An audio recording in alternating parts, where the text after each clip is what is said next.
Okay, just heard that Leslie Fish died a couple days back on the 29th. Those who don't know, she was one of the original folk song singers, mainly known for writing the song "Get Banned from Argo."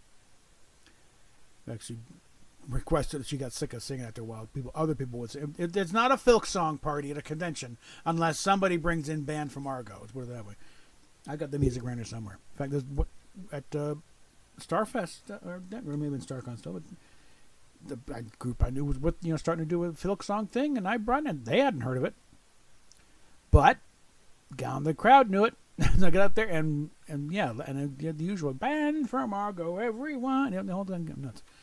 But Leslie Fish was also very politically active. She was an anarchist, no friend of the right. So don't think about because she had no sympathies for the left really. But she said y'all are fucking nuts.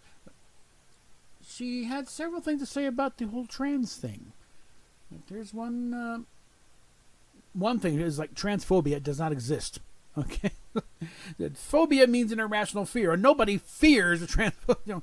Some of them sympathize, a lot of them have open contempt for or despise, but nobody's afraid of them. But there's one here from December 31st, 2022. Sex, gender, and gender roles. That's there. For my last rant of the year, I'd like to take on the current fashion for sex change operations, particularly for minors. It's not as if people wanting to change sexes was anything new. There have always been men and women, men who wanted to live as women, and vice versa. History is full of examples of people who managed to pull this off without surgical assistance. Most commonly, women who wanted wider career choices than wife/whore/nun. In fact, successful sex change surgery became possible only after World War I, and very few people took advantage of it. The first people to make the change and announce... slow down. You okay? Yeah, let me just get it. The first person to make the change and announce it publicly was George William Jorgensen Jr., later called Christine, who had begun as a, quote, a frail, blonde, introverted little boy who ran from fistfights and rough-and-tumble games. He was drafted into a clerical job during World War II and went back to school after discharge, and then, increasingly concerned about his lack of male physical development, took interest in changing sex. Went to Denmark, took hormone replacement treatments for a year, and got the assorted surgeries in 1952. He meant to keep the change secret, but the newspapers got wind of the story and were waiting for her. He returned to the U.S. Waiting for him or her. He returned to the U.S. Back, stuck with notoriety, Jorgensen became a successful singer, actress, and lecturer until their death from bladder and lung cancer in 1989 at age 62. Yeah, 62 is. I turn 62 next year, so that's like Letterman said about Lennon, Elvis, obscenely young.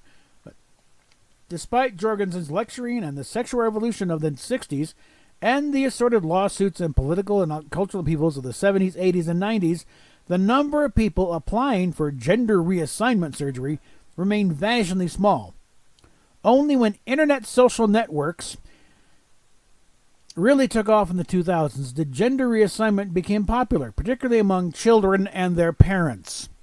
Studies by Harvard and Johns Hopkins, published in the JAMA, Journal of the American Medical Association, concluded that gender reassignment surgeries had increased fourfold from 2000 to 2014, as more public and private insurance plans began covering the procedure. It's pretty obvious that the current craze for gender reassignment is nothing but a political fashion, especially when the proposed transitioners are children as young as 2. It's equally obvious that the fashion is being pushed by adults for their own narcissistic purposes, not for their children themselves. What does a less than 2-year-old know about sexuality, fertility, or medical risks? What little kids do know about is gender roles. At this point, let's stop for some definitions, something that the media are notoriously vague about. I'll claim here that gender means the arrangement of one's X and or Y chromosomes and the physical results thereof, and is ordained by nature. Sex means the arrangement of chromosomes and the physical results thereof, and what people do with those is partially ordained by nature and partly by the individual's choice. Gender roles mean the collection of behaviors supposedly attached to gender and sex, and is created almost entirely by society. Kids know little about gender and less about sex, but they recognize gender roles from an early age, and often resent them. Listen sometime to Peggy Seeger's classic song Engineer for an expose of the conditioning foisted on girl children, how disgusting it can get, and how disgusting it makes the victim. Boy children are subjected to equally ruthless conditioning, and that's less disgusting, but more painful, scary, and dangerous. Since these conditioned roles are linked to gender, it's understandable that children often assume that they can escape the nasty roles by changing their genders. I don't have the curses long enough to pile on the heads of adults who encourage children in this belief. The obvious solution is to abolish gender roles altogether. From the time they can toddle, dress the children in the same activewear clothes, t-shirts, jeans, sneakers, and ball cap. Give them the same nutrition, lean meat, raw to lightly cooked veggies, nuts, fruits, and dairy.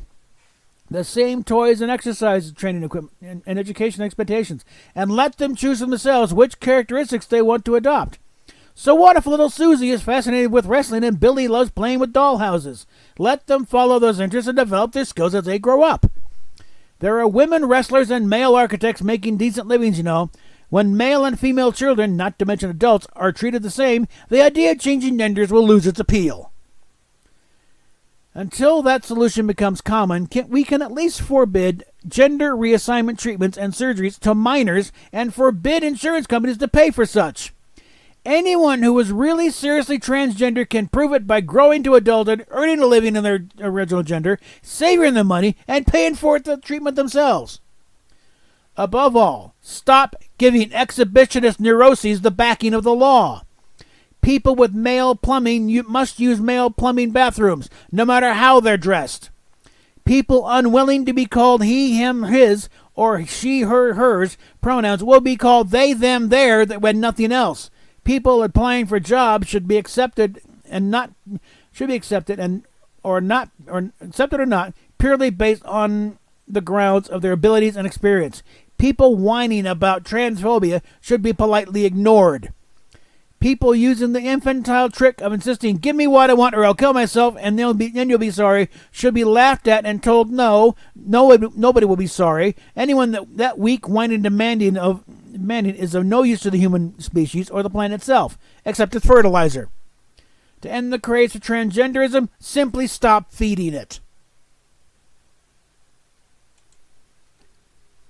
Now, I think I've kind of gone in those directions a bit. It's like I said, gender roles, yeah, that's purely societal.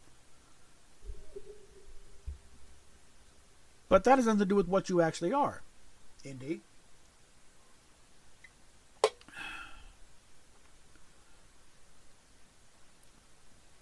Yeah, we're kicking this off with the Star Trek opening because, hey, Leslie Fish was a very prominent figure in the fan community. But yeah, her blog is still up. It's on Goodreads.com. She's got a lot of them. One of them, transphobia doesn't exist. She's got other stuff, but consider that a bit of a memorial to her. It's like, rest easy, Leslie. We'll carry the fight on from here. And we'll talk at you later. A sound soul dwells within a sound mind and a sound body.